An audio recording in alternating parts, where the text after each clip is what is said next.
The drama began shortly after the Frederick Police Department received a call from Nicole. Chat, by the way, chat, guys, just before we start, chat, guys, just for this starts, okay, guys, I understand that the audience these days, okay, I have to be more responsible. So I'll tell you guys, some of these videos, they're kind of dark, okay? There's 3 parts. That's okay. It's not like triggering. It's just like they like dismantle the mentality or whatever of the like people who do really weird, bad stuff like killers and shit. And yeah, it's a little dark, but it's really good. So you know, yeah, don't do murder, eat a burger. There you go. The drama began shortly after the Frederick Police Department received a call from Nicole Atkinson, the best really friend good, though. of We'll give it a Shannon chance. Watts. She had arranged to drive Shannon into town that same day for a pregnancy checkup, but there was no answer when she knocked at the door, nor any response to her text messages or phone calls. After noticing her shoes were still at the front door, she became concerned and called 911. Nicole? Yes. Okay. What's going on? So my friend, we were out of town for a business trip this weekend. All right. And I dropped her off at 2 o'clock this morning. She's 15 weeks pregnant. She wasn't feeling well, and she had a doctor's appointment this morning at 9, and I told her to let me know if she needed me to take her. She's got 2 little girls.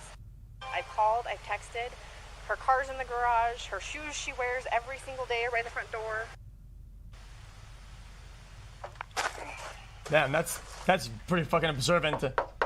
Guys, I'm gonna give it a stack already. These are crazy observant and pretty smart. Dude, that would fly like right above my head. Maybe not. I don't know. You seen your neighbors today? No? Okay. What's Chris's phone number? Chris's phone number is... Hey, Chris, Officer Coonrod for the police department. Pretty good. So, do you have any idea where your wife is? Right. What my concern is her car's here. They're saying she is diabetic. I don't want her... If she's upstairs and can't respond. Okay. About how far out are you? Okay, all right. He said like 5 minutes. It's not a sure sign of guilty conduct, yet the fact that Chris made the officer wait for his return would have most likely alerted some minor suspicion. In normal circumstances, a husband receiving a call from the police saying they were concerned about the safety of their pregnant wife and children, in most cases, would have given them permission to immediately kick the door down. It's a truly somber awareness to know that the man stepping out of the car had only a very short time ago dumped his infant daughter's bodies into an oil tank and buried his pregnant wife in a shallow grave. Scott, how you doing? How's it going? So this is the only vehicle she would have? Only one that, yeah. She would drive? Okay. The familiar routine for anyone checking for someone's presence inside a house, whether it be an emergency or otherwise, is to immediately call out to them for instantaneous reassurance. Chris remains silent, but instead feels the need to examine his wife's car before subtly sneaking through the internal garage door. He then disappears for 1 minute and 7 seconds before letting the neighbors and police officer inside. Only Chris will know what he carried out during that time period, but it's safe to assume that his curious behavior was not going unnoticed, made evident by the unsettled gaze of Nicole as he opens the door. What a complete moron. Can I come in, Chris? There were multiple key moments captured from inside the house, which may not have been noticed immediately by the officer, but would have no doubt been gathered by forensics upon further investigation. The most overt peculiarity was Chris's interaction with his phone. The guise of his thumb movement would have given the impression he was texting someone, which would have seemed very peculiar, as the normal response would be to frantically call people rather than text given the circumstances. Hindsight gives us a clearer picture of Chris's introversion, which is that he was most likely using his phone to avoid eye contact and progressive dialogue with the officer. What time do you leave the day? What time I leave there? No, here. Usually between 5:30 and 6. All right. And was Shannon here then? He looks so worried. Yeah, she's still in bed.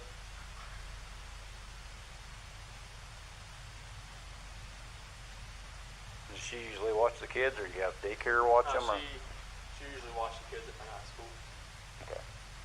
You guys having any kind of issues, marital issues, or? We're going through separation. You are? And how's that going? It's going Civil for the most civil, part, or? I mean, he's a fucked up psycho, but I mean, you can already tell he's just kind of a dumbass.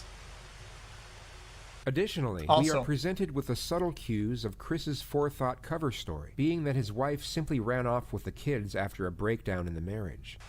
All the girls' blankies are gone. Their blankies, they sleep with. They don't leave anywhere without them. Okay.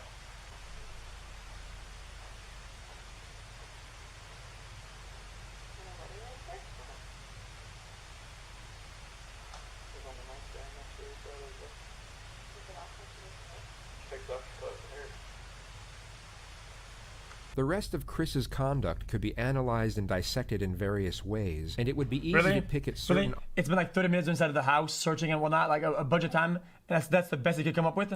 oddities in This body little language fucking and link them with signs of guilt. 10 Yet seconds without the fucking hindsight we have now, acting his skit. behavior could just as easily be linked with an innocent man who is understandably concerned and frantic over the disappearance of his family. His very conservant neighbor, however, had the perceptual advantage of knowing Chris on a semi-personal level, and could analyze his kinesics in a far more accurate manner than the police officer. You just want to go talk to him? I'm going to get his info real quick. Oh, damn.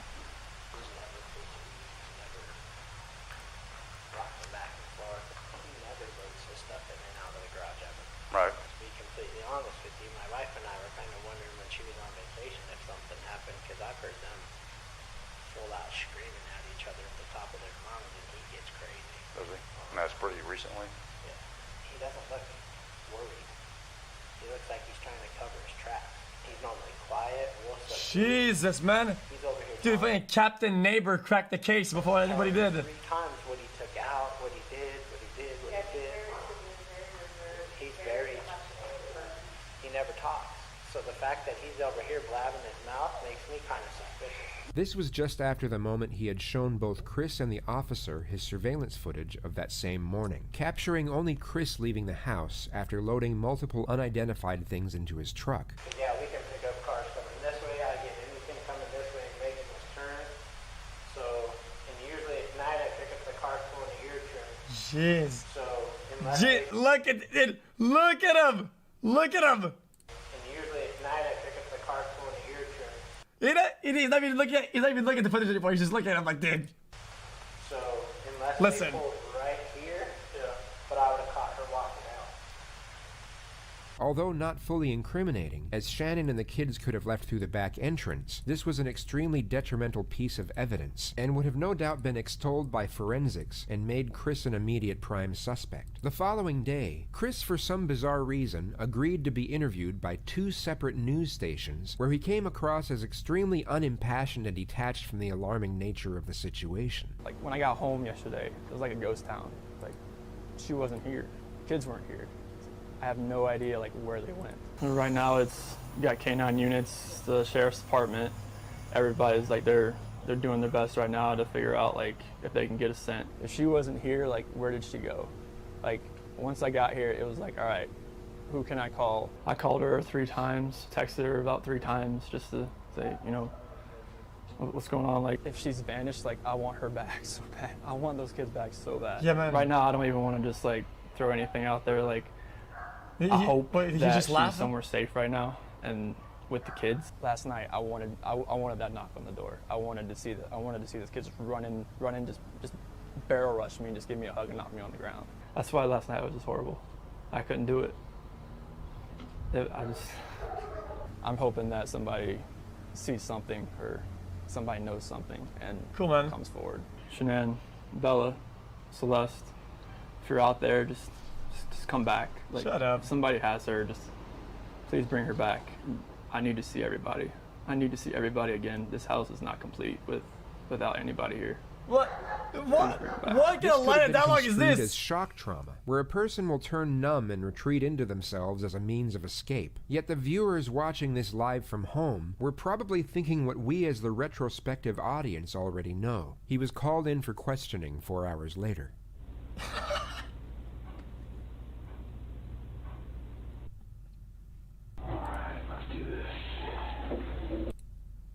Somebody saw something. Somebody knows where these kids are. And I keep saying kids. I'm sorry. The kids in your life.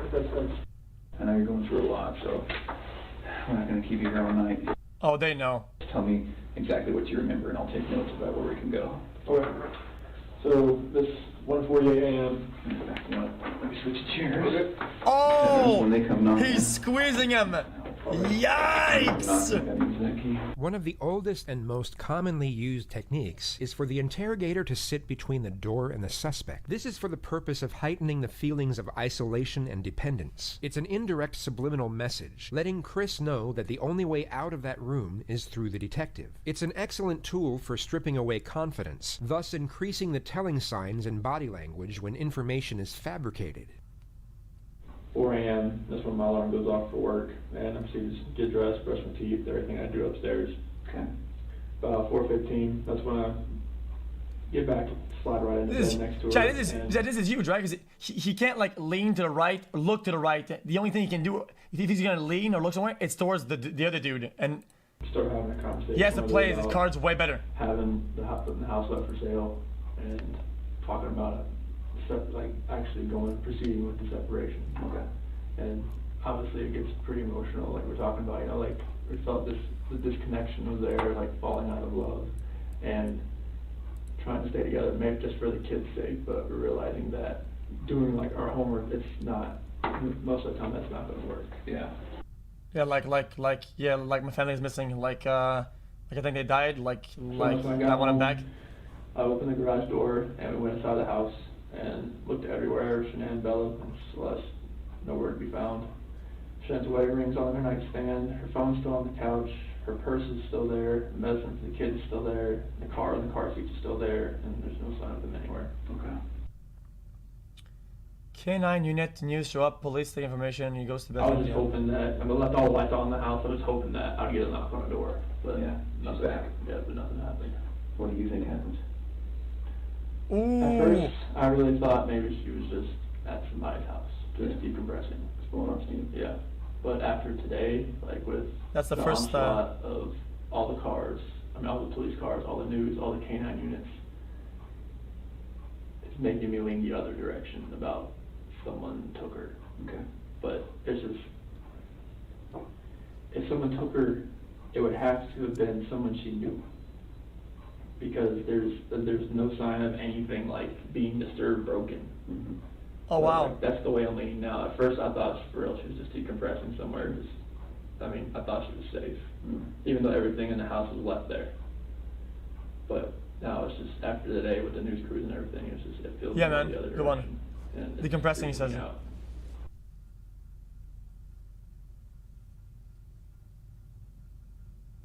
On that night, I woke up that morning, early that morning, I told her like the disconnection it's there, like it's not going away, like the connection we had in the beginning, Mm-hmm.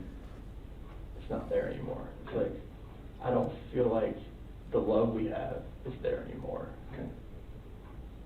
And it's just like, I don't feel like, if we want to stay together for the kids, I'm not sure if that's going to work. Mm-hmm. Like Bring that's what you told her? Yes. Okay.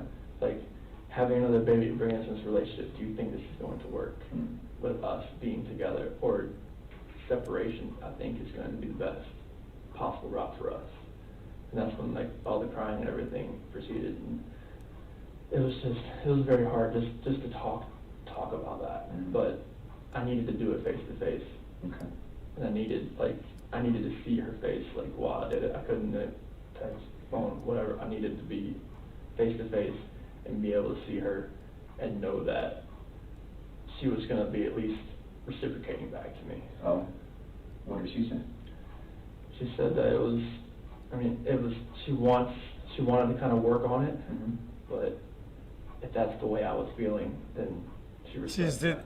The way he explains again shit, it's just so terrible. I don't know. I'm now on my way home to check on my family. So Just bad. worried based on the conversation with Nicole. Had the police contact you by then? No. Okay. I arrived, sorry, go ahead. But Nicole said she was probably going to call the cops. Okay. All right. Now, so it sounds like Nicole's pretty worried. Mhm. More worried than you. Oh, so once dude! she couldn't get anything out of her and nothing was going on in the house, I was like, all right, I gotta go home. The sharp and sudden change of angle from baseline questioning to direct confrontation would normally make an innocent person refute or at least challenge the statement. There would also be a brief pause, as they would need time to process the allegation due to its perplexity. Guys, if you missed it last time, we watched another episode and they detailed that. If you didn't watch it, you probably should. It's really good the way that Yeah, guilty they react when individual they would already be in a defensive state of mind and would normally respond in a hastily modus. Instead of refuting the remark, they would accept it, but try and explain its actuality in a defensive manner. But it sounds like Nicole is more worried. Yeah, because like most of like if she doesn't text me, like I understand that. Like sometimes that happens. Okay. But for her not to get back to her direct sales group, that was very unorthodox. Okay. This is like Andy. So then they're at home. Police officers there. Mm-hmm. Then walk me through that. So as we go through the house, we're all Do you immediately go through the house? like I open the garage door and I just go into the house. I'm looking, like I just go in the garage door and I'm looking. Is the police officer saying, "Hey, let me talk to you for a minute"? No. No. Okay. No. What's the vibe like? I go up there, shake his hand, but I'm like opening the garage door at the same time. Okay. And then I go through, and then they're waiting at the front door. I go in, open that up, and then they come in. Oh, so they didn't go in the garage door with you? Okay. Well, they went in the garage. They didn't come in the way I did. All right. So then everybody goes in. Because the door's shut behind them. And at 4 o'clock, that's when, because the officer had went over to the neighbor's house to see if he saw anything, and Whose idea was that? I think it was the officer, because he just went over there. And then that's when the neighbor called him back over to show him he had some stuff from the other night. Okay. Just show him like whatever he had that put motion on it. Okay. 4 p.m. Police check neighbor security footage and question them as well. Okay. Because I drove to the house. This guy could do something so terrible, so insane, and like just completely out there, some crazy thing. And the police shows up, and the only thing he thinks to do, he walks slowly. Oh, my family's missing it. Goes inside for once, goes upstairs and starts playing Angry Bird on his phone for like an hour. What? It just doesn't make sense to anybody. Anything else about that? No, I mean it just shows Nicole dropping her off, but her not walking up, and it shows me loading my truck up at the time that I told you I left. Okay. Can we talk about something that's kind of hard to talk about? Oh no, he's gonna do it, isn't he? So when I work investigations like this, I have to keep an open mind on everything. Okay. And part of keeping an open mind is listening to you talk about your wife and your marriage. And the day she goes missing is the day that you guys have marital discord. Okay. So you can understand what I'm thinking about you. Yeah. What do you think about that? Makes me sick to my stomach, honestly. Like, I know, like, I've talked to a few of my friends, is like, this does not look good on you. I'm like, I know. It's like, if people knew that we were having marital issues. What a stupid fucking answer. Especially with the way everything looks. It honestly just makes me sick to my stomach, because this is something that I would never do. Ever. This guy says, "Amen. You might be a killer." His response, "Yeah, my friends think that too." I know. Or like. You have to look at every I don't know. It's just, I don't know. This is something I would never do to my kids or my wife. At all.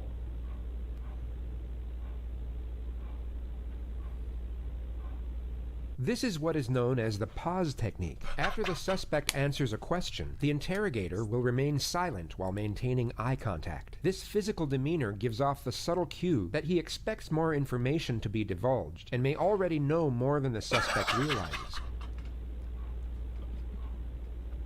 I'm not sure, like, Look at his hands. what I could do, like, to make people believe that, just because if they knew we were having marital discord, they would automatically look at me. But I would harm anybody in my family. Ooh. At all.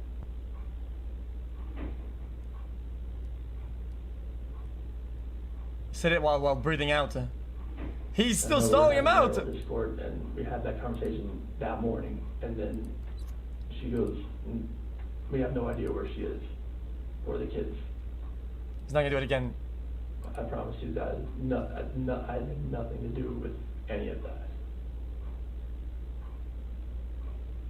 He's doing it again!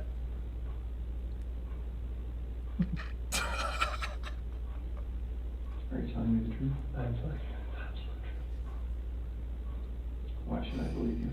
A truthful individual will normally respond to this question with a question, such as, "Why are you asking me that?" or "What's going on here?" They will often protest the aggressive nature of the inquisition, or give a short and forceful response. Because I'm a very trustworthy person, and the people that do know me, they know how I'm a calm person. I am not an argumentative person. I am a person who is never going to be abusive or physical in any kind of relationship. I would never harm my kids. I would never harm my wife. I mean, you can talk to any of my friends, any of her friends. They know me. They know I'm a low-key guy that's quiet. I'm not about conflict. I want to laugh. The nature of this is very dark, but he's just so stupid. How can you not? To that level. I mean, like, if someone like yells at me, screams at me, I just take it, and I just try to get it by the wayside and get it back to where it's just a cool conversation to where, like, none of that gets to that height. Because I am not that person. I've never been that person.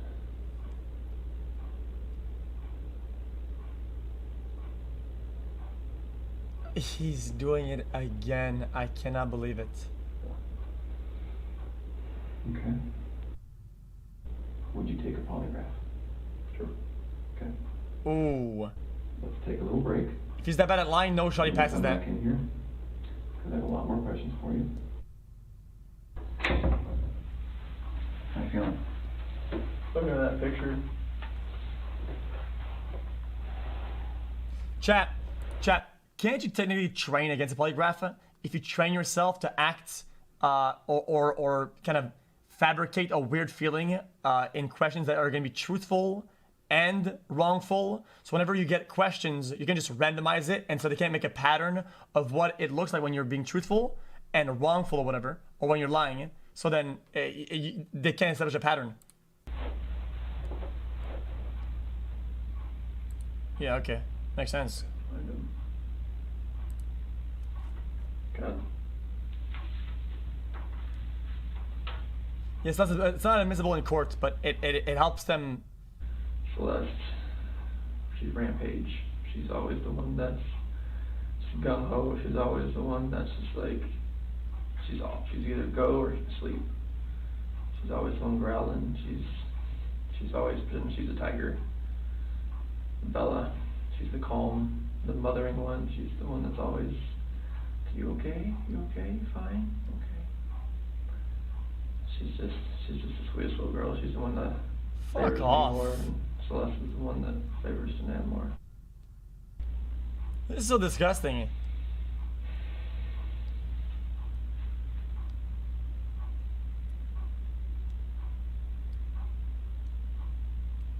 Yeah, pause him out. They wore that dress. She just wore that dress not too long ago.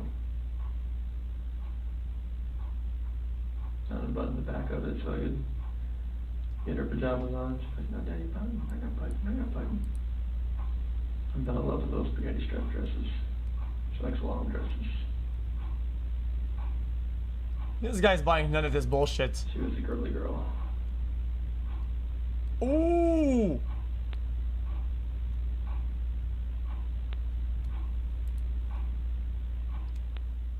Idiot, moron, cucklord!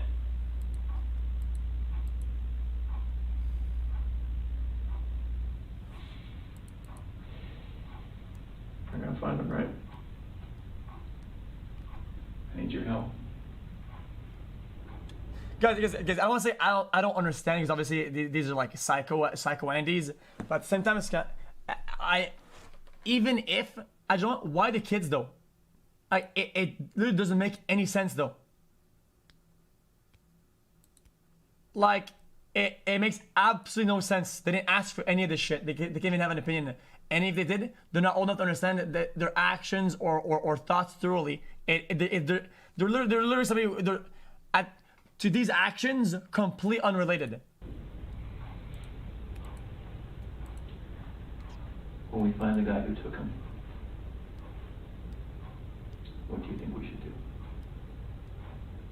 This is what is known as a behavior-provoking question. An innocent person will usually give what is known as a draconian response. They will immediately respond with the harshest sentence possible for the crime they are falsely being accused of committing. A deceptive individual will often give an equivocating response. This means that they will fragmentize and divert from the question to a certain degree, as a means to avoid responding to the query in its entirety. Makes They're gonna sense, come yeah. home safe, correct?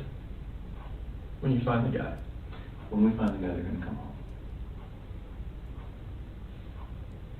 Life in prison would be that's what I would think with 2 kids that are involved. What if he hurt them?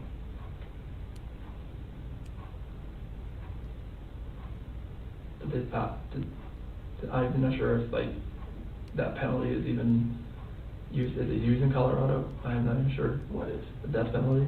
Okay.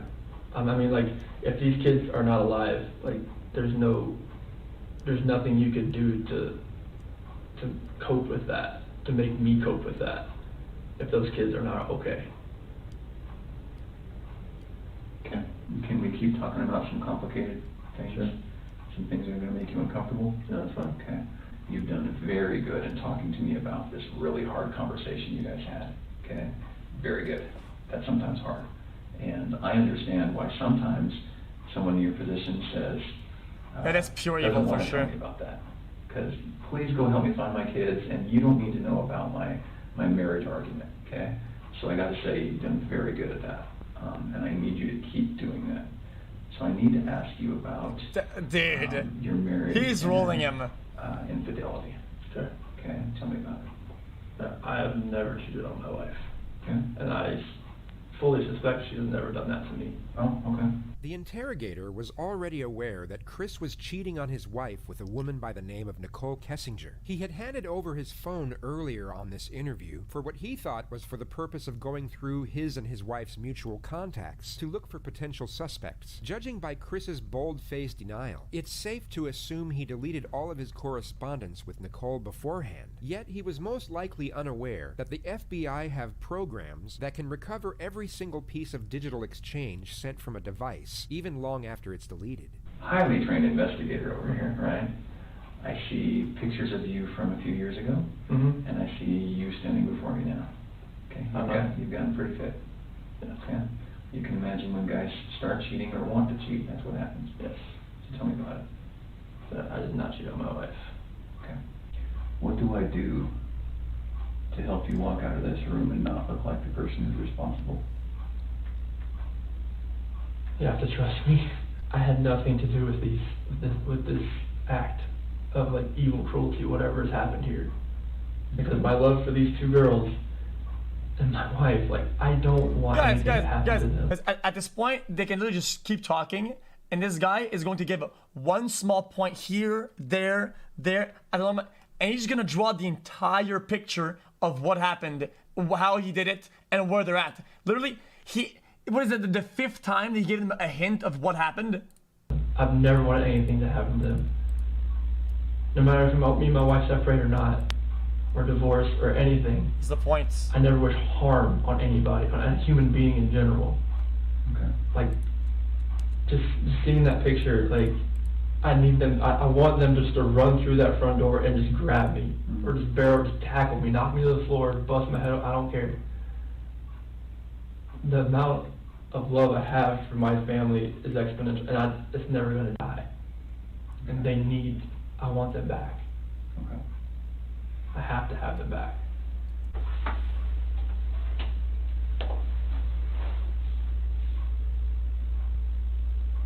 When you walk out of this room, there's nothing I can say to a room full of police officers that's going to convince them that you have nothing to do with this. Do you know what they think? Holy shit. Here's a guy who didn't call 911, who woke his wife up at a ridiculous hour because he was so guilty about something that he had to get it off his chest and say, I don't love you anymore, I'm leaving you. That didn't go well. Okay, so what happened? Oh yes, She again. told me she wanted me to wake her up before I left. That's why I didn't just wake her up, like, just to tell her this. Like, I woke her up That's what she wanted to do, and we talked. Like, usually at 4 a.m. I wake up, I go down and work out. This day, I wanted to talk to her about this. No shots.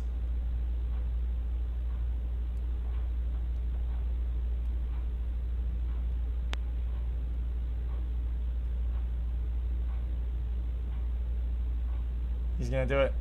I love these girls. I love these girls so much. And this picture right here, Celeste and Bella, those are my life. I helped make those kids. There's nothing in my life that means more to me than these kids. Nothing. Kids, that's your life. That's your lifeline. That's everything. Like, you make kids, they come first before anything. Kids, spouse, family. Guys, always. when he lies about things that she should have emotion about and he's bad doing it, I see like he's in chat saying psycho or whatever, but aren't technically psychos and like sociopaths or whatever good at mimicking and fabricating a certain emotion and projecting it? This guy is absolute ass crack at it. Always been. Some of them, not always. Okay, makes sense. Nothing you've told me tonight makes sense. Nothing you've told me tonight feels like the truth.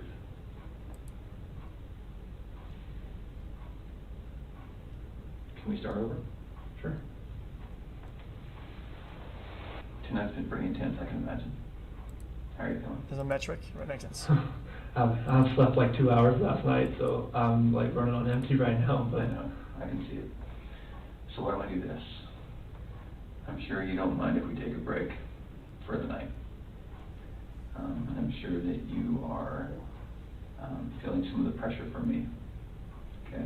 I'm going to commit to you that we're not going to stop working until we find them. okay. Okay? And I want to commit to you that there is going to come a time when you're going to feel this pressure from other people. I'm not the only one who thinks that there's a possibility you have something to do with this. Like another FBI agent, like pressure, or like just like Everyone. okay, Everyone, Chris. okay. The interrogator is clearly receptive to Chris's anxiety and endeavors to amplify this emotion before ending the interview. He wants to inflate Chris's apprehension as much as possible for the looming polygraph test that approaches the following day. Tonight, when you Oh go no home, no. one of two things is going to happen. You're going to pass out because you're so tired. Okay? And that's probably not going to be what happens. Your head's going to go race. Okay? So tonight, when you lay down and your head starts racing, there's going to be things that come to your mind. Okay? This always happens. Always. It's very natural.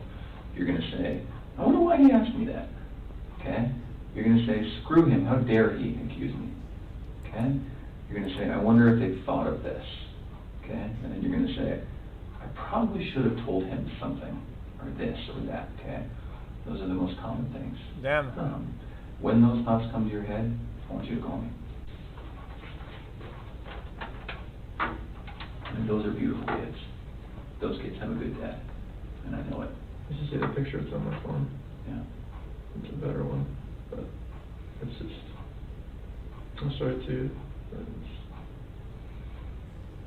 Those kids have a good dad. The following discourse from the officer could be construed as the reframing technique, where an interrogator will try and shift the suspect's view of themselves from negative to positive, as a means to lightening the iniquity of their crimes and increasing the chances of a confession. However, this is more likely what is known as passive accusation, where the interrogator is almost certain of the suspect's guilt and indirectly accuses and in some manner indignifies the suspect. This is made evident by the high praises the officer gives to Chris Yes. for extremely Of course trivial not. deeds. A lot of dads don't get second pairs of clothes and cook eggs and give them snacks at night. You know, a lot of men, that's woman's work, right? I like to get But involved. you're not that kind of guy. Okay. So can we say that tomorrow at 11 o'clock Okay, we can do a polygraph? here. Here. I appreciate you coming in tonight. Mhm. All right. He's feeding his ego, dude. This is Tammy. Did you meet Tammy yesterday? Oh, no Okay. shot. Tammy. Hi, Chris. How are you? Sit on this? Yep, I know. I'll explain what that is here in a little bit, but you don't have to worry. It's not on or anything right now. It's not gonna buzz you or anything.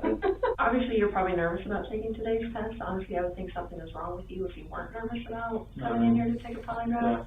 Even if people are like, I don't have anything to hide. Guys, I'm gonna take a random guess and say that he probably thinks he can fucking slam that thing and ace it because he's like this criminal mastermind, high ego, like warlord. It's nerve-wracking. And I have taken tons of polygraphs, obviously, in my training. I went to 10 weeks for training. I've been a polygrapher for about 5 years. I went to the best school in the country. So I want you to have confidence in the fact that if you had nothing to do with this disappearance, like, we're going to find that out today, okay? I have the best training that they offer in the United States. We use the most validated testing. That's the way I'm going to ask you the question. So believe me, if you had nothing to do with this, I will be able to show them that today. Oh, damn, okay. This is psychological pressure disguised as reassurance. It's not a routine procedure during the pre-test phase of a polygraph exam, yet this technique will be used when the suspect's guilt is almost conclusive. Polygraphs are not a foolproof system, and they can be beaten, but with a heightened state of anxiety, it becomes considerably more challenging and unlikely. On this occasion, the polygrapher distinctly applies this technique for maximal effect. There's actually only 2 ways you can... No, you're saying that the polygraphs aren't admissible in court because they're highly inaccurate. I don't think it's because they're highly inaccurate though. I think they use it to investigate and it's for the investigation, not proving shit. Of course they can't prove anything with it. Fail a polygraph, okay? The first way would be if you fail to follow my instructions. I'm going to give you a lot of instructions today about how to sit still, how to answer questions, things like that. So if you fail to follow those instructions, you will not pass today's test, okay? The second way would be if you choose to lie to me today. You know, if you did have something to do with their disappearance, it would be really stupid for you to come in and take a polygraph today. Exactly. Right? Like, it would be really dumb. Like, you should not be here right now sitting in this chair if you had anything to do with Shanann and the little girl's disappearance, okay?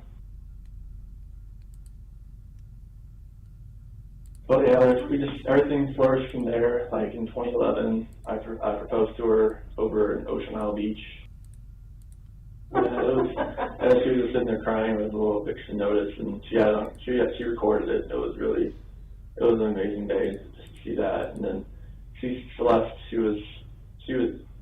I was there. Like, she had a midwife for this one, so like they actually had me like, "Oh, you can stand here and like, you know, catch her." And like, but Celeste came out like so fast that like I barely had a chance to go like this, and they moved me out of the way because she just like came out. The polygrapher will also obtain the examinee's version of the facts regarding the specific issues under investigation. Like, I was just hoping that I would get that knock on the door or a phone call or a text. I mean, her phone, they have her phone. Like, hopefully maybe it's a number I don't know. Hopefully it's like, you know, like a burner phone or some kind of like phone she bought, and she could just text me and call me like, "Hey, I'm okay." Something. Or just get a knock on the door and then the kids just run in. This is like the 5th time he uses this line. I think he thinks it's like a crazy line that reassures everybody, and he's good. Kids like he keeps saying at the dinner table and like having to tell them to eat their dinner, and like I miss them throwing the chicken nuggets at me. Like I just want to find them. I want them to come home safe. Like, wherever they are, I hope they are safe. And I really hope they can just come home. It makes me feel like, all right, maybe somebody has her that's not keeping her safe, or something terrible has happened. Oh wait, I thought they were just decompressing. That's the nightmare. And what would that terrible thing be? That somebody hurt them. Chris recounts a brief summary of the events and states multiple vague possibilities for his family's disappearance. The polygrapher then starts to elect specific timelines for Chris to give his account on. You said the next thing you know is her getting into bed with you. Is that right? I felt her get into bed. We didn't say anything because I just kind of felt it. Okay. Do you know if she was on her phone or like how any of that works? I don't think she was on her phone. Was she mad at all? I mean, crying like she was, crying like I was. I mean, she was upset, but I mean, it comes with that kind of conversation. In the next moments, you will see another subterfuge of psychological pressure, this time disguised as routine questioning procedure. It's a vastly open-ended question relevant to the crimes under suspicion. These types of questions are common knowledge and easily clarified by the innocent, while the guilty will in most cases have severe difficulty in responding. I know it's totally awful to think about, but what are ways, because I need to make sure that you know what I'm talking about, what are ways that you can make someone disappear? Oh man, please. I mean, like, if you're talking about like what I've seen like on the movies, or like how people, if you read about other people, I mean, you hire somebody. Like a hitman? Yeah, I mean I'm just being honest. Nope, that's what I want. That's what I want, because I want you to go through all of these scenarios in your head, because I want you to know for sure what I'm talking about when I say that, asking you if you physically caused her disappearance. Okay, like you'd hire somebody, or you'd have somebody that would do it. I mean, it's like it's hard. It's a hard question. I know this stuff. It's a hard question to answer. Right. Because it had nothing to do with this disappearance. Right. So like, I don't even want to think about like if you're asking me like how I would do it. Like anyone. Like how would anyone cause someone else's disappearance? I mean, you would. I said like. You could cause it. So, it's like he's trying to look like he's innocent when the question is completely unrelated, right? Is that like one of like big mistakes he's doing? Murdering them. Yes. Do you agree with that? Yes. So what different physical ways could you cause someone's disappearance through murder? You could stab someone, right? Stab someone, shoot someone, hit them with a blunt object. What else is there? I mean, use a weapon like gun or a knife. I mean, okay. You could.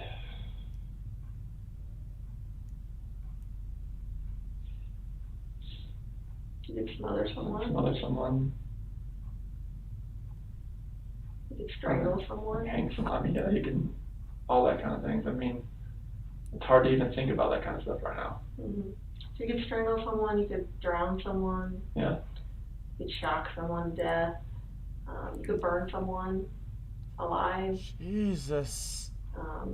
What other ways can you think of?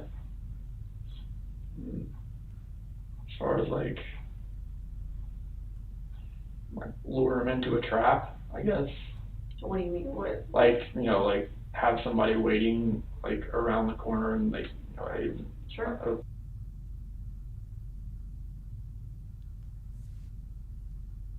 They're in a coma. Sure. A trap? So if I ask you that question on the test, Chris, are you going to have any issue with that? About you Like, physically causing going through every single one of disappearance? those? Yeah, like that would be a way Okay. you could cause someone's disappearance. Okay. No, I can definitely, I can pass. I mean, Or you could murder them, you could kidnap them, you could take them to another country, you could, bury them in your backyard. You could do a million things yeah, as far as trying to conceal them, yeah, right? So that no one can find them. yes. Because at this point, she's gone. So when I ask you the question on the test, I'm not asking you about guilt. I'm not asking you about, did you make her feel so horrible that she ended up leaving? I'm saying that you were the one that physically caused her to disappear. Okay. Either by murder, kidnapping, all of those other things that Okay. we went through, okay? You want me to list all those? Like No. Oh, You're just okay. going to say no to that question. Okay. When I ask you if you physically caused Shanann's disappearance, Also, your answer should what's be that for what? question, chat? No. Right. Chat, it hasn't started officially yet, right? Because like she's just prepping him, sort of, so they can roll him entirely, right? But is he still wired in while So being do you have any prepped? issues with that at all, and No. have any question about what I would mean when I was No, would be that's asking total. that Like, I question? just like going through all those that. That's Right. a lot to really think about. Right. But Like that's- trying to Fuck, that figure out like, sucks. that was. I'm going to have you take a bathroom break. Thank We've you. been in here quite a while. So you're going to be taking what's called a directed lie polygraph. So what that means is there are going to be questions on the test where I want you to lie. I know it seems kind of weird, but you're going to know which questions these are, and they're going to be easy to answer. They're all going to start with before 2018. The directed lie test has 3 types of questions. Known truth questions. These are easy questions to answer, such as, are you sitting down? Or, are you wearing shoes? They serve 2 purposes. The first purpose is to provide a baseline reading for when the subject is telling the truth, and should elicit very little bodily responses. The second purpose is to disconnect the examinee's thought patterns between each question as a means for resetting their cerebration for a more accurate reading. Control questions. These are what the polygrapher just explained to Chris. Whenever she says, before 2018, at the start of a question, Chris will know he is purposely supposed to lie. Each of these questions are deliberately constructed that all answers will be responded with no. Relevant questions. These relate specifically to the crime being investigated, and the examinee will know that they are supposed to respond truthfully. A guilty subject will show a much stronger reaction to the relevant questions than to the control questions, even though they will be lying on both of them. Knowing all this, if this guy knew this, he'd be like, why the fuck did I accept the polygraph? He's just getting clapped. This is due to the immediate threat posed by the relevant questions. So I'm going to say before 2018, did you ever lose your temper with someone you cared about? And you're going to say, No. because you're telling a Lie. Awesome. Mocking test. The test is about to begin. Please remain still. Did you write the number 1? No. Did you write the number 3? No. Did you write the number 5? No. This portion of the test is complete. Please remain still while I take the instrument out of operation. Okay, you can relax. And feel. This is the last time the polygrapher will have any correspondence with Chris before the real test begins. She gives him an initial compliment in a reassuring tone. You did great. You remembered to lie and everything. That means awesome. we're about to get fucked on. This momentary boost in his confidence is then abruptly ripped away as he receives the following information. Right, is that works? So, if he does really good there, he's about to get absolutely snapped on. you obviously are a really bad liar. Have people told you that before? Like the second you tell a lie, like they can tell. Oh like, my god. Because the second you lied to the number 3, like I don't know if you heard me clicking, but I had like turned down the sensitivity because you were starting to go off the page. So that is what I need to see as a polygrapher, because that tells me that you know it's wrong to tell a lie. You have to fucking zoom out. Significant reaction when you lie, so that is awesome. So thank you for being a horrible liar. No, that's a good thing. That's a good thing. We don't want to be good liars, so thank you for being a horrible liar. And that just shows me that, you know, obviously on the test when they're asking, you know, significant stuff about your wife, if you're lying to that, it's going to be even 10 times more amplified. So I appreciate that. I appreciate that very much, more than you know. So that was awesome. And the coolest thing about this is right now, there's only one person in this room that knows what the truth is. And in about 5 minutes, there's going to be 2 of us. So that's the coolest part, okay? And then I can go share that with them out there, okay? All right, you ready? Let's do it. The test is about to begin. Please remain still. Do you understand I will only ask you the questions we have discussed? Yes. Regarding Shanann's disappearance, do you intend to answer all of the questions truthfully? Yes. Is your first name Christopher? Yes. Before 2018, did you ever lose your temper with someone you cared about? No. Did you physically cause Shanann's disappearance? No. Were you born in 1985? Yes. Unknown truth. Before 2018, did you ever say anything out of anger to a loved one? No. Are you lying about the last time you saw Shanann? No. Are you now in the state of Colorado? Yes. Before 2018, have you ever wanted to hurt someone to get even with them? No. It's already over. Do you know where Shanann is now? No. Look at her! Oh. This portion of the test is complete. Please remain still while I take the instrument out of operation. All right, how'd you feel? Same with all of it? She probably had to zoom all the way out to see that one, dude. Yeah. I'll be right back. Okay.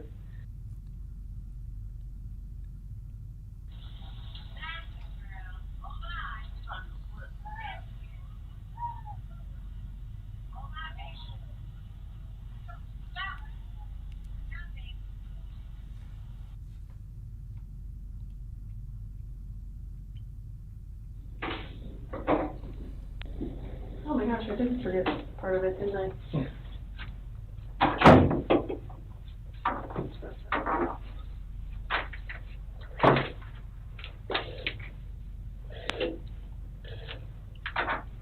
So I brought Graham in here because we want to talk to you about the results, okay? Sure. So, it is completely clear that you were not honest during the testing, and I think you already know that. You did not pass the polygraph test. Okay. Okay, so now we need to talk about what actually happened. I feel like you're probably ready to do that. I didn't lie to you on that polygraph, I promise. Chris, I Chris, know. stop. It's time. Just stop for a minute. Take a deep breath. He's getting I want ego you to take a checked deep breath. super hard.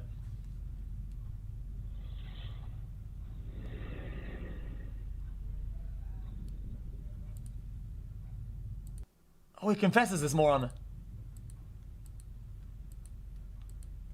I didn't lie to you on that polygraph, I promise. Chris, I Chris, know. stop. It's time. Just stop for a minute. Take a deep breath. I want you to take a deep breath right now.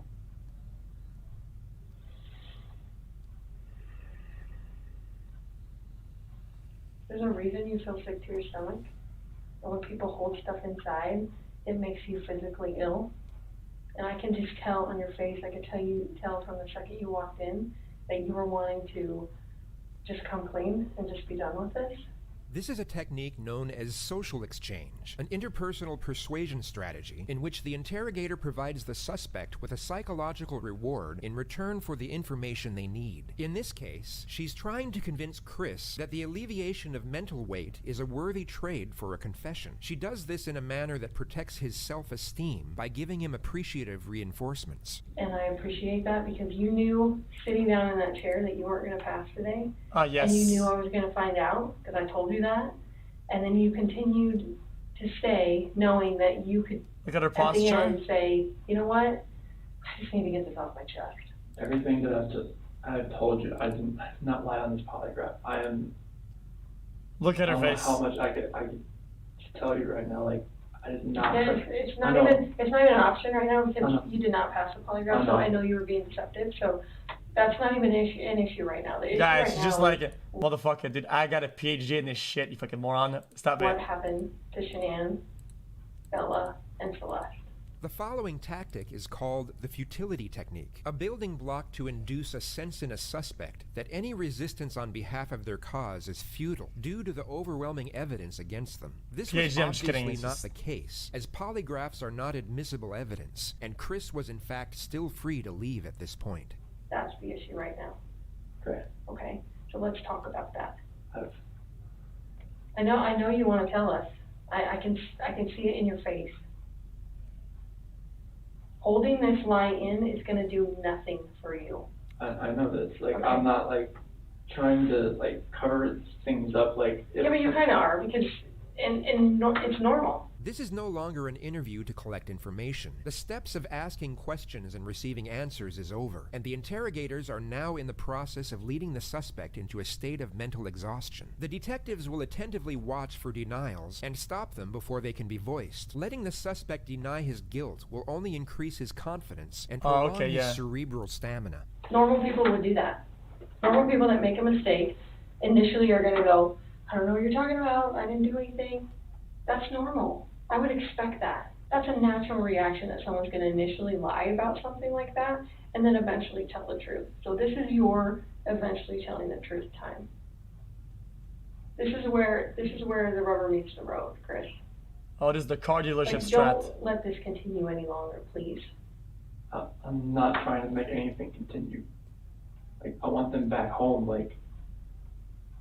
But you know they're not coming back home. You know that. I don't know in the back of my head. I hope they come back home. But you know they're not. Chris, Tammy and I are confused, okay? And here's what we're confused about. I told you that we've done some work overnight. Yeah. I told you that we've got a lot of leads, okay? That wasn't a lie. We know a lot more than you do. Look at his stance, though. The dossier technique is a variant of the futility technique, the only difference being that the detectives are far more cryptic and often deceptive about the evidence they have. This will hint at things in a vague manner for the purpose of escalating a suspect's uncertainty. Where are they? Yes, this posture reminds me of this. Jesus, dude. I don't know where they're at.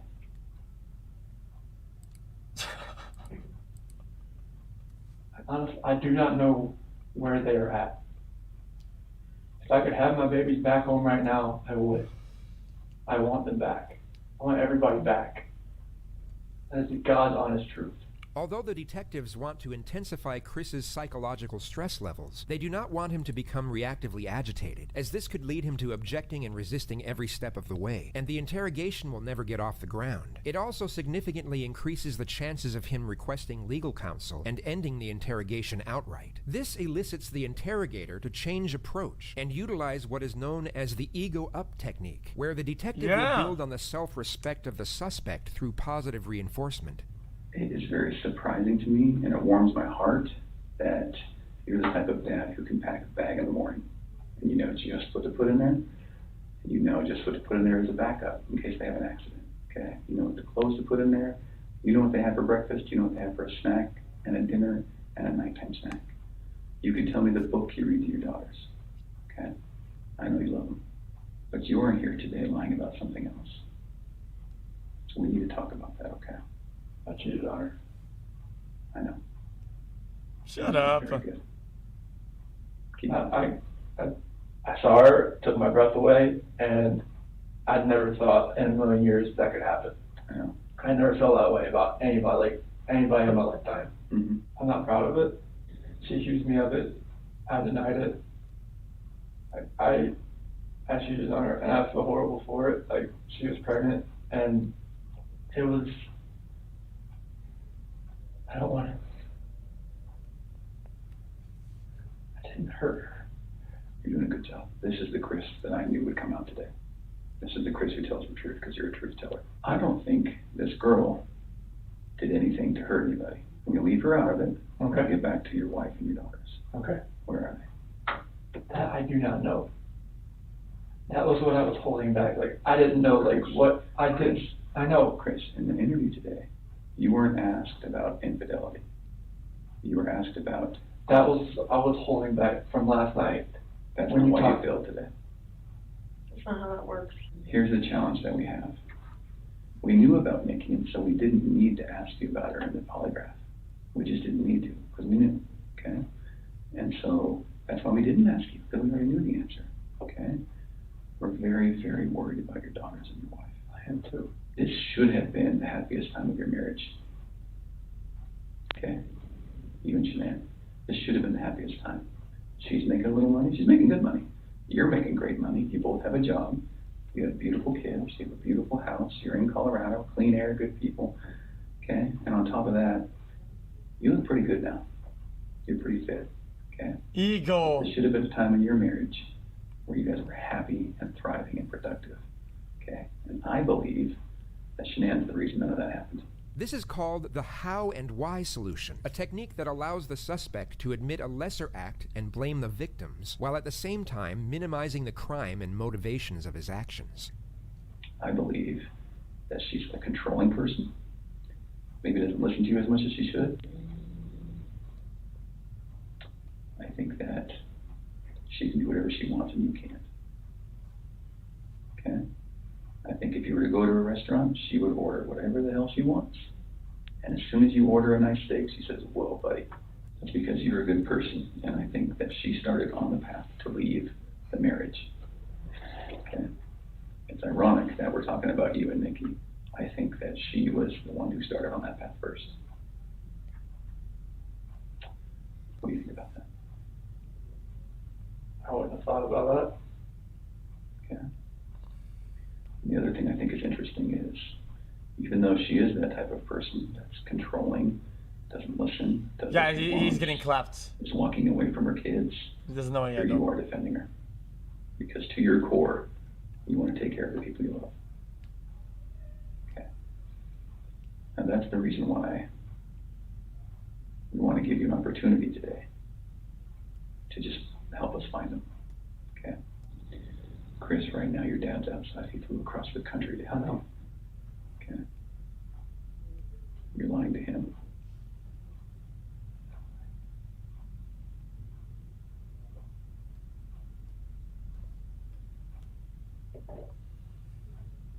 You're lied to everyone you talk to. And they all bought it. Will you please help us find your babies? I want to find them. I've told you over and over, I want to find everyone. Can you understand that some of this just doesn't make sense to us? How is it possible that a woman and 2 kids are just completely gone off the face of the earth? I promise you, I have nothing on my hands I did nothing to those kids or her to make them vanish. As the interrogation goes on, the constant and relentless psychological pressure essentially puts Chris at the edge of his ability to function cognitively. It's a slow and methodical process of breaking down his resistance while maintaining a balance of pugnacious and reassuring psychological techniques. I just find it hard to hear you talk about just having this emotional, conversation with Shanann, falling and crying together. Polygraphs are used in court. In 2 days that you've been here. Not This is in court, though. And help me understand that, because I don't get it. These are your baby girls. And you have not shed one tear over them not being around. Chris, I lose my 4-year-old in the store for 10 seconds and I start to go panic. I have not seen any of that from you at all. Jesus. Help me understand that. I love those girls. I would never do any just because I haven't shed a tear. You get no, that's weird. Is that weird? Don't look into that like I don't love my kids. Tell me, explain to me. You're crying with your wife that you're leaving her. Yeah. But you don't cry that your 2 little baby girls. I'm hoping they're still around somewhere. I'm hoping they're still somewhere. In the next moments, you will see step 7 of the Reed interrogation technique known as the alternative question, where the suspect is given an alternative and far more morally acceptable choice for what happened. Chris, did Shanann do something to them? No, I don't know. I'm serious. I have no clue. No, you would have known, because they didn't leave the house. Did Shanann do something to them, and then did you feel like you had to do something to Shanann? They were at the house when I left. They were there. They weren't there. They didn't leave. They vanished. They were there. The only way they could have left is in your truck. Did Shanann do something? Something happened in the house that you know about. We know that something happened to all 3 of them. But I want to know, did something happen to these baby girls first that you had to take into your own hands and deal with? You had to clean it up for Shanann. Chris, you got to tell us. There's something that happened to these baby girls. Look at them. I know. Before he came in, I was watching videos. I was. You watched one because you knew he was on camera. This We have no doubt you love these girls with all of your heart. I have no doubt. But we make mistakes.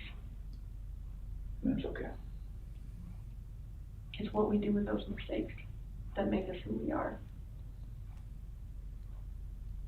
Chris, it seems like you're thinking about it right now. What are you thinking about? She couldn't have.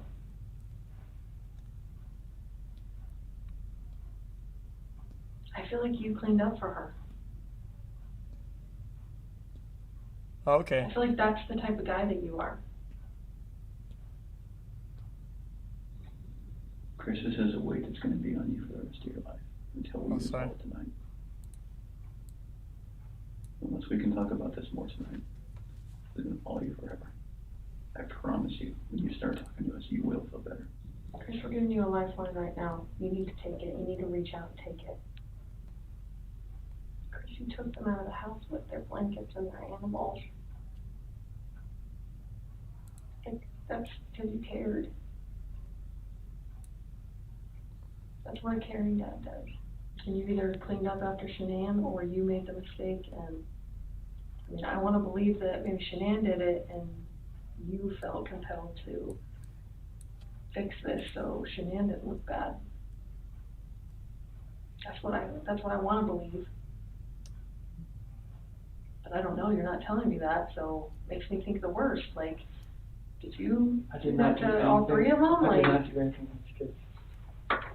Not do anything. what did Shanann do to them? Tell us, Chris. Chicks are crazy. Can I talk to my dad or something? Absolutely. Come. Do you want to bring My me? girl. No, I just can't talk to my dad. Like, I flew across the country. Hey, Chris, how about this?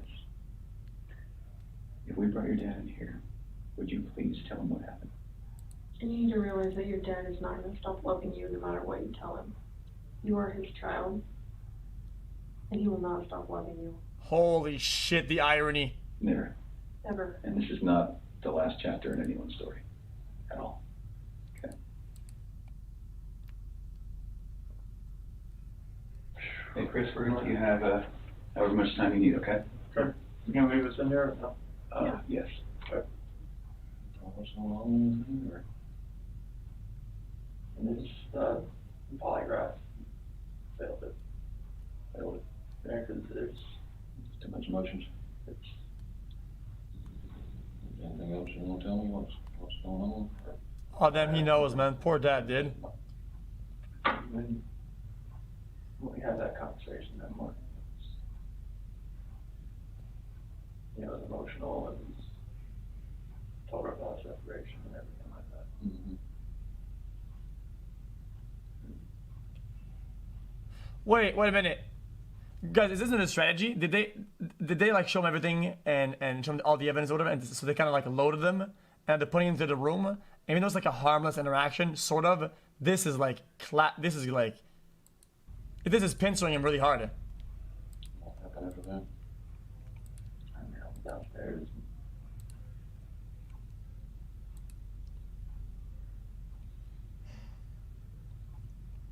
I want to protect her. What? I want to protect her. You don't want to protect her? I don't know what else to say.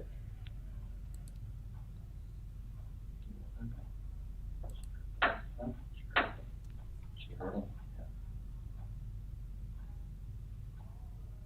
And well, no, I got her.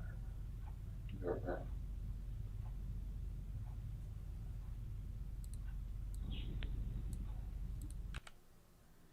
Pareidolia, hearing what she wants to hear.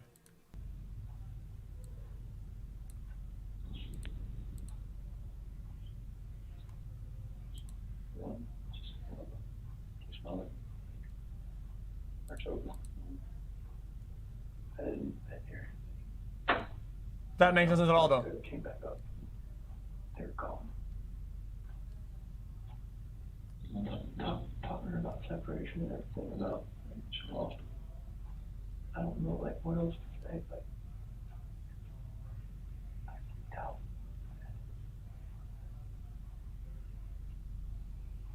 I was in my kid.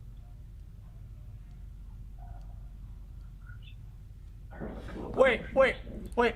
Even in this scenario where he's lying, this would still make absolutely no sense. Because then he would have tried to revive them. He would have gone 911. He would have did something. Even killing doesn't do anything for his children. It doesn't help at all. His lie is complete garbage. I didn't think anything of it. And then you went back upstairs and she was... Then I could see like she was up. Yeah, revive, resuscitate. Yo, chill out. She's gone. They're blue. Both of them. Yeah. She choked both of them to death. I freaked out when you sent me.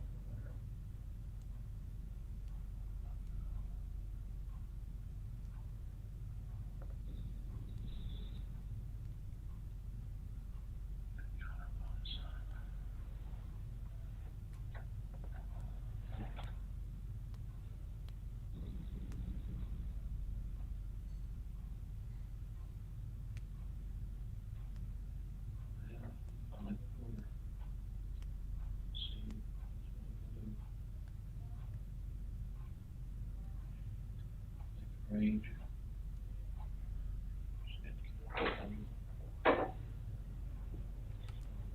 Okay. Less than 10 seconds after the mention of Well, the word well, lawyer, guys, he's saying that, but I mean, he was fed a lie, so it's like the can't detectives really judge the re-enter the character. room I don't and know. immediately reinforce Chris with non-verbal empathic communication. They immediately divert Chris's attention from the well-informed advice of his father to their own appreciative reception of his contemporary admittance. Chris, help us work through this with you, okay? Posture. Will you tell us what you told your dad? She was in there with her. On top of her. Or something. Freaked out. I ran in there and got on top of her. What'd you do? She flew. That was my babies. That was my kids. What happened? In there.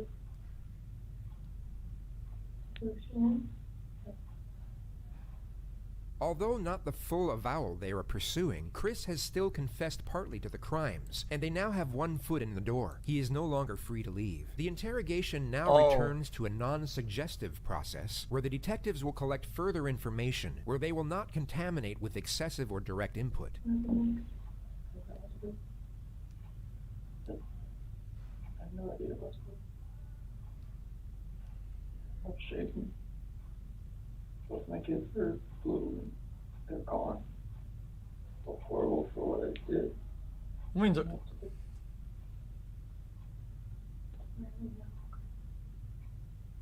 the hard part. We left details where they're at. I think he's mad at cold. At that first location I went to. Guys, maybe I was wrong. Let's say that this happened.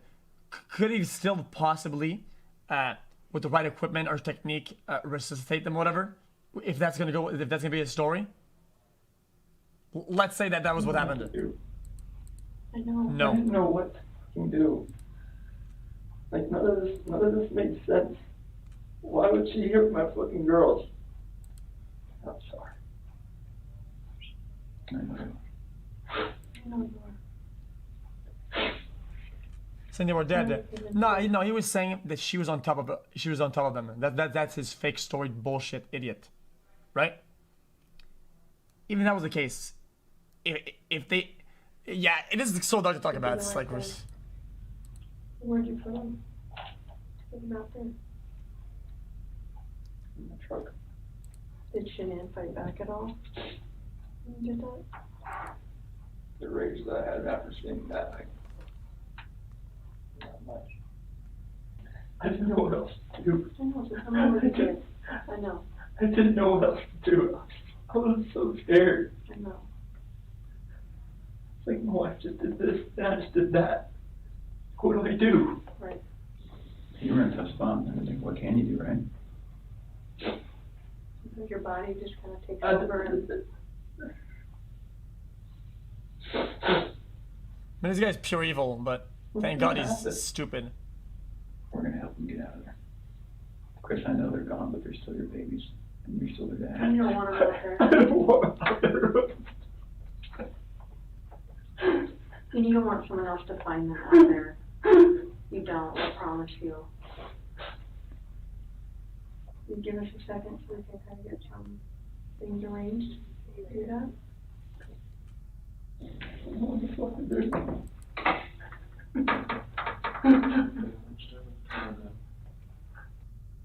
This is just fucking horrible.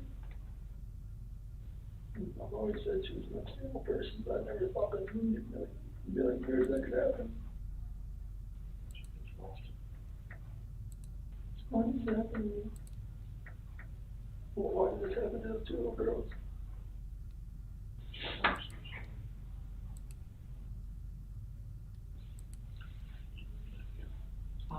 Well, this guy's still being lied to.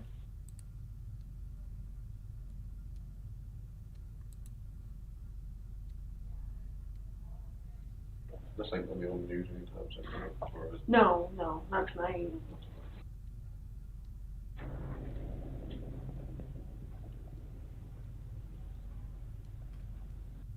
whereabouts is Shanann and the girls? Shanann right there. Is that S for Shanann? Okay. And where are the girls at? Here. In these? Mhm. So how did you dig this out? I'm assuming that's under dirt. How did you dig that? So shovel in the truck, still with it. So it sounds like, I mean, it feels like to me, now we know pretty well how to go get them. Is there anything else we need to know?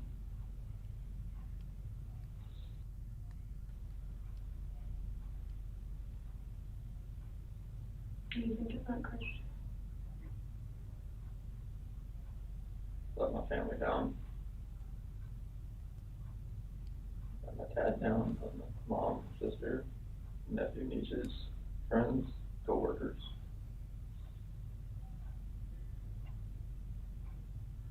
Can I ask you another tough question? You just get it all on the table. When you see Shanann choking, strangling Celeste, and you get her off of Celeste, do you think about calling an ambulance? That's what I said. Jesus. I see you laying there blue and limp. Finally, I've Jesus. never seen something like that in my life.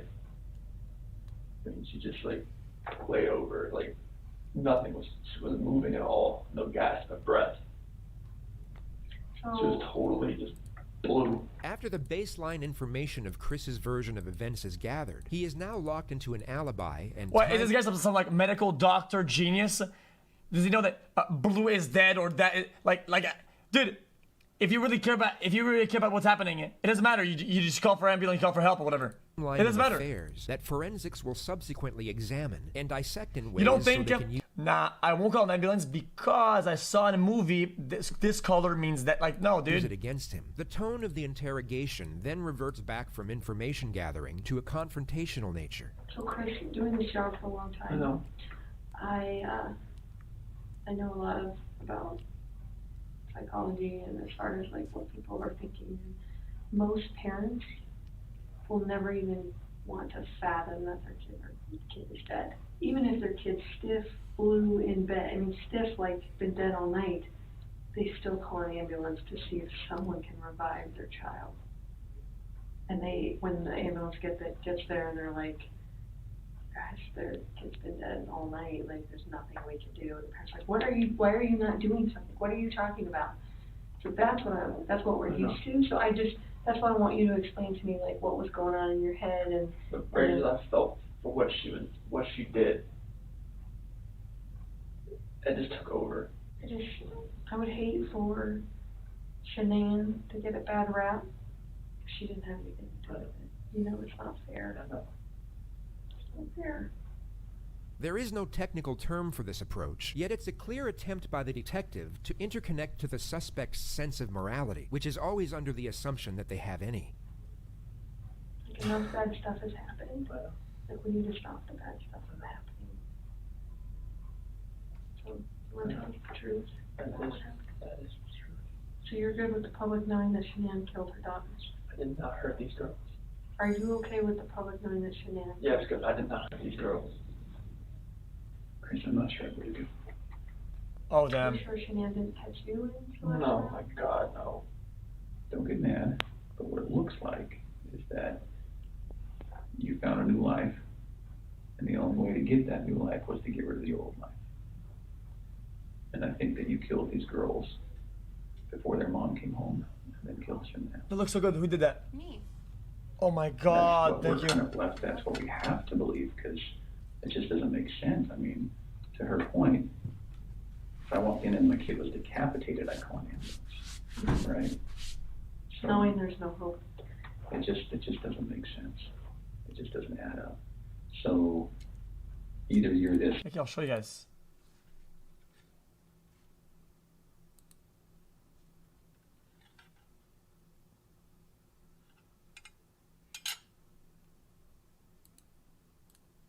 monster who says, I just want this young, hot girlfriend, so I'm going to kill everyone and hope it works out, or something. So I I think we're very, very close to the truth, but not quite there yet. So if you're not that monster, I'm not a monster. so what's gonna happen when their cause of death comes back to you, for the girls? It's not going to. Okay. You sure? I'm 100% positive it's not going to come back to me. And what happens when a coroner looks and says, sees your fingerprints on their neck? It's not going to be my fingerprints. Okay. What is it gonna be?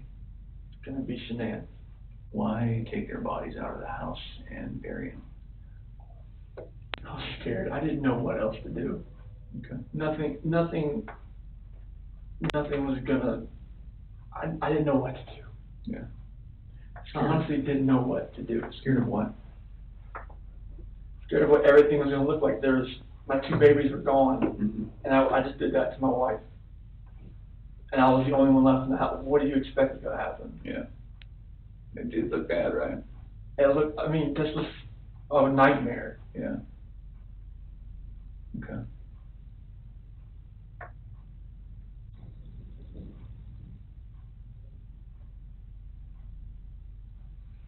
Yesterday when you were talking, and again, this is before we kind of got to this moment today, you mentioned that we were talking, you said, I don't know where they are, I don't know where they are, and then you said something along the lines of, whatever happened to them is act of pure evil. What does that mean? Is this the evil that I saw when I walked behind Shanann and she was on top of CC? And then I felt evil for what I did to Shanann. Okay.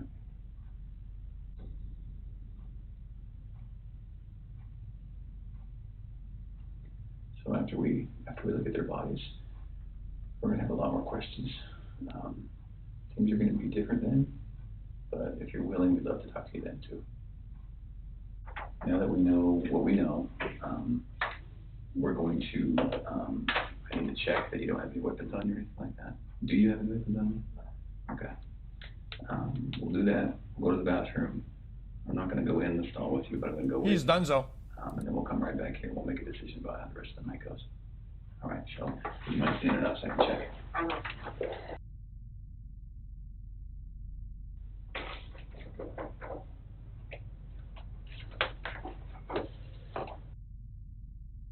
This interrogation was a true testimony of how mental fatigue can restructure an individual's cognitive rationale. Chris maintained his innocence even after the failed polygraph, and if he had kept that stance, he would have walked out of that police department as a free man for at least another night. Yet, after a prolonged state of isolation, anxiety, and fear, coupled with the cerebral influencing tactics of the interrogators, the alleviation of getting out of that situation was in that moment perceived as enough of a luxury to exchange his freedom for it.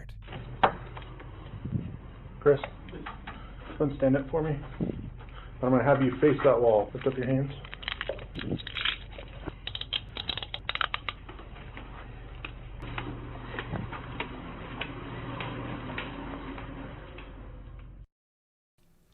Damn, he's done. Are you coming